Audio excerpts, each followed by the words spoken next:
দর্শক, এই মুহূর্তে পাওয়া খবরে আমরা জানতে পেরেছি বিএনপি চেয়ারপারসন বেগম খালেদা জিয়া আর নেই।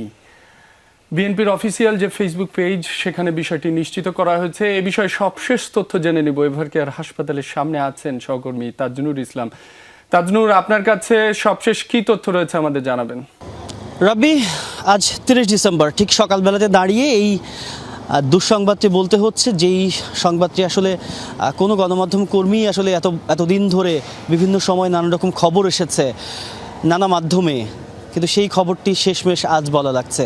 কারণ আজকে দলের তরফ থেকে এরই মধ্যে কনফার্ম করা হয়েছে, নিশ্চিত করা হয়েছে বেগম খালেদা জিয়া ঠিক আজকে সকাল 6টায় তিনি শেষ নিঃশ্বাস ত্যাগ করেছেন, তিনি মারা গেছেন। সুতরাং বুঝতেই পারছেন যে এক ধরনের খুব শান্ত ঠান্ডা পরিস্থিতি আমরা এরই মধ্যে দেখতে পাচ্ছি। যে আশপাশের কয়েকজন নেতাকর্মী এরই মধ্যে হাসপাতালের সামনে এসেছেন মূলত সেই তথ্যটি যাচাই করার জন্য, যেটি আমি একটু আগেই আপনাকে বলছিলাম। ঠিক আগের যেই লাইভে আমরা যুক্ত হয়েছিলাম সেখানে আপনাকে বলছিলাম যে তথ্য যাচাইয়ের একটা বিষয় রয়েছে, কেননা এর মধ্যে বেশ কয়েক দফায় বিভিন্ন সময়ে সামাজিক যোগাযোগের মাধ্যমে এই খবরটি নানাভাবে প্রচার হয়েছে এবং সেই খবরটি আজকে সেটি বলতে হচ্ছে যে একটি অধ্যায়ের সমাপ্তি এবং বিএনপির সবচেয়ে বড় পোস্টার যাকে বলা হতো, সবচেয়ে বড় চরিত্র জাতীয়তাবাদী দলের জন্যে, সেই চরিত্র আজকে তিনি পরপারে চলে গেলেন।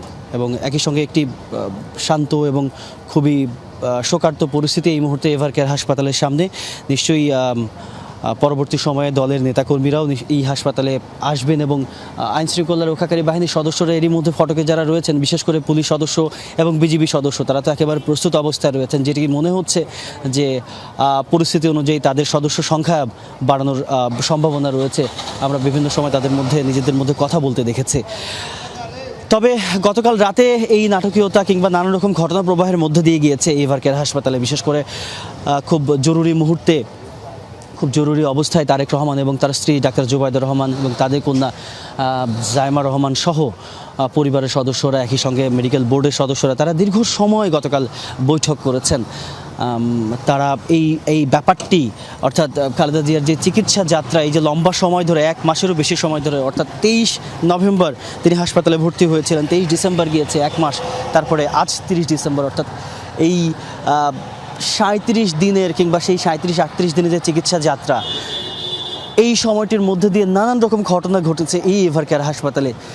সেই এভারকেয়ার হাসপাতালে সেই সমস্ত নাটকীয়তা, সেই সমস্ত ঘটনা, বিশেষ করে মাঝখানে এমনটি হলো যে সামাজিক যোগাযোগের মাধ্যমে এত বেশি পরিমাণে গুজবে সয়লাভ হয়ে গেল, সে সময় আসলে সঠিক তথ্য যাচাই করা, সঠিক তথ্য দেওয়া অনেক বেশি চ্যালেঞ্জিং হয়ে দাঁড়িয়েছিল। সেই সময়টিতে বিএনপির তরফ থেকে জানানো হয়েছিল যে কেবলমাত্র ডাক্তার জাহিদ এই খালেদা জিয়ার স্বাস্থ্যের ব্যাপারে কেবলমাত্র তিনিই আপডেট দেবেন। তবে যে ব্যাপারটি সেটি দাঁড়াচ্ছে যে খালেদা জিয়া দীর্ঘদিন বাংলাদেশের রাজনীতিতে সক্রিয় ছিলেন, বিশেষ করে 90-এর যে স্বৈরাচার বিরোধী আন্দোলন, সেই সময় থেকেই মূলত মানুষ আলাদা করে বেগম খালেদা জিয়াকে চিনতে শুরু করে।